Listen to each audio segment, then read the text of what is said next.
কিছুদিন আগে তার ভাত খাওয়ার টাকা আসলো না, বলতো আমার মানি ব্যাগে কোনো টাকা নাই, দুদিন পরে শুনি সে জমিদারের নাতি। এনসিপির কোনো নিজস্ব ভোট ব্যাংক নাই, এদের ইয়াংদের কাছে কোনো গ্রহণযোগ্যতা নাই। না আসিফ মাহমুদ সজীব ভুইয়া এই ভদ্রলোককে আমি বলি যে ইউনূস সরকারের দুর্নীতির প্রতীক হলো এই ভদ্রলোক। ইউনূস সরকারে অনেকেই দুর্নীতি করছে, কিন্তু একটা আইকন লাগে না, উনি হলো সে আইকন। এখন সেই আইকন হলো এনসিপি নির্বাচন পরিচালনা কমিটির মুখপাত্র এবং পরিচালক। তো এনসিপির সঙ্গে কিন্তু পবিত্রতা খুব একটা জড়িত নাই, বরঞ্চ এই চাঁদাবাজি, মাস্তানি এই সমস্ত বিশেষণ এদের নামের সঙ্গে জড়াই গেছে। এদের কোনো গুড ইমেজ নাই। জামাতের আর যাই হোক ভাই, এরা পলিটিক্যালি কি আমি জানি না, ওরা চলা যাচ্ছে না, কিন্তু এরা ফিনান্সিয়ালি যে করাপ্ট না, এটা কিন্তু তারা বিভিন্ন সময় জোর গলায় বলে, এবং এটাও কিন্তু কেউ প্রমাণ করতে পায় না। একসময় তো তারা মন্ত্রী তো ছিল ভাই, তার 2টা মন্ত্রী আসছিল, ওই 2 মন্ত্রীর বিরুদ্ধে কিন্তু কোনো ফিনান্সিয়াল কারাপশন কেউ পায় নাই। কাজে তারা ফিনান্সিয়ালি অনেস্ট, এটা তারা কিন্তু অ্যাস্টাবলিশ করতে পারছে। এবং এরকম একটা দল যে মিলছে এমন এক দলের সঙ্গে যারা নাকি কিছুদিন আগে তার ভাত খাওয়ার টাকা আসলো না, বলতো আমার মানি ব্যাগে কোনো টাকা নাই, 2 দিন পরে শুনি সে জমিদারের নাতি।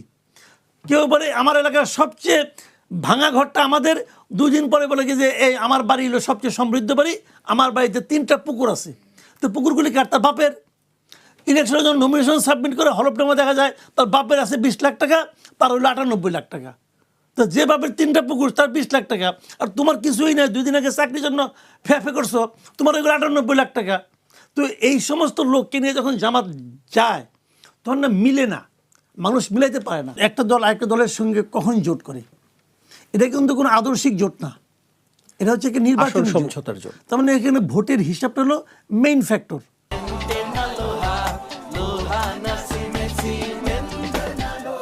যে ও আসলে পরে আমার ইমেজ একটু বৃদ্ধি পায়, অতএব আমি কিছু বাড়তি ভোট পাবো, অথবা ওর কিছু ভোট ব্যাংক আছে, সেই ভোটগুলি আমার লোক পাবে, আবার যেখানে ওকে দিতে হবে সেখানে আমি দিব, লেনদেনটা হবে ইকুয়াল হবে। এটা একটা আনইভেন হয়েছে, আন্ডারস্ট্যান্ডিং হয়েছে, এটা আমি মনে করি। বরঞ্চ জামাতের লস হবে কোথাও, আমি জামাতের লসটা বলি। গত অগাস্টে হাসিনা সরকারের পতনের পর সারা দেশে আওয়ামী লীগের নেতাকর্মীদের উপর এক ধরনের টর্চার চলছে। মামলা মোকদ্দমা হয়েছে, দখলদারি হয়েছে, চাঁদাবাজি হয়েছে, এবং এই পুরো কাজটার জন্য 95% ক্ষেত্রে দায় ছিল বিএনপি অথবা বিএনপির নামধারী কেউ একজন। সে নিজে বিএনপি করে না, কিন্তু বিএনপির নাম নিয়ে চলে, যুব দল হতে পারে, ছাত্র, এরা করছে এগুলো। সেই সময়ে জামাতের খুব একটা ইতিবাচক ভূমিকা ছিল। জামাত ওদেরকে প্রোটেকশন দিচ্ছে নানাভাবে, এবং তাদেরকে এক ধরনের হেল্পও করছে। এই যে ইতিবাচক ভূমিকাটা, এই ভূমিকার ফল কিন্তু আপনারা পাচ্ছেন হলো কি যে রাকসু নির্বাচনে এখানে কিন্তু ওই ফলটাই কিন্তু এখানে আসছে। মানে এরা ভাবছে, আওয়ামী লীগের এই সমস্ত লোকরা ভাবছে যে জামাত আমাকে সেভ করতে পারবে, জামাত আমার জন্য কম ক্ষতিকর, এরকম একটা ভাবতা। তারা জামাত বিএনপি কাউকে পছন্দ করে না, কিন্তু কম ক্ষতিকর হিসাব করছে। এখন জামাত যখন এনসিপির সঙ্গে জোট করছে, তখন তাদের কাছে যে আপনি আওয়ামী লীগের যে কোনো লেভেলে একজন লোককে বলেন যে জামাত, বিএনপি, এনসিপি, তুমি সবচেয়ে অপছন্দ করো কাকে, সে 1 নম্বরে বলবে এনসিপি। কী কারণে বলবে? যে তারা তো একটা রাজ চালাচ্ছিল, সেটা দুর্নীতি হোক, দখলদারিত্ব হোক, একই আনন্দের সঙ্গে তারা মানে কাজকাম করছিল।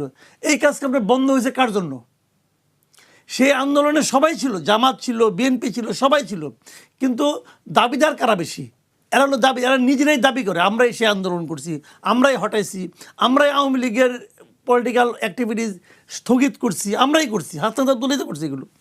তো সেই হিসাবে তাদের রাগটা কিন্তু বেসিক্যালি এনসিপির সঙ্গে, এবং যে কারণে এই যার সঙ্গে তাদের সবচেয়ে বেশি রাগ, সে যখন তুলনামূলকভাবে যাকে নিরাপদ মনে করে তার সঙ্গে যে যুক্ত হয়, তখন তারা কিন্তু একটা সন্দেহ করবে।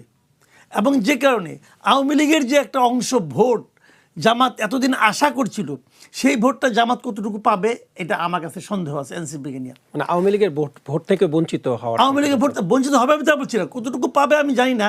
তো মনে হয় যে আগে যতটুকু সম্ভাবনা ছিল তার চেয়ে একটু হলো কমছে। এটা হলো জামাতের একটা মানে আপনার 2 নম্বর হলো এনসিপির কোনো নিজস্ব ভোট ব্যাংক নাই, একদমই যে নাই, এটা এই সমস্ত ছাত্র সংসদ নির্বাচন যায়, এরা তো ইয়াংদের দল, এদের ইয়াংদের কাছে কোনো গ্রহণযোগ্যতা নাই, কোথাও তারা সেকেন্ড হইতে পারে না, থার্ডও হয় নাই। কাজে এদের ইয়াংদের মধ্যেও তো কোনো গ্রহণযোগ্যতা নাই, আর বয়স্কদের মধ্যে তো নাই। তো সেরকমভাবে এনসিপি কোনো ভোট ব্যাংক জামাত পাবে না।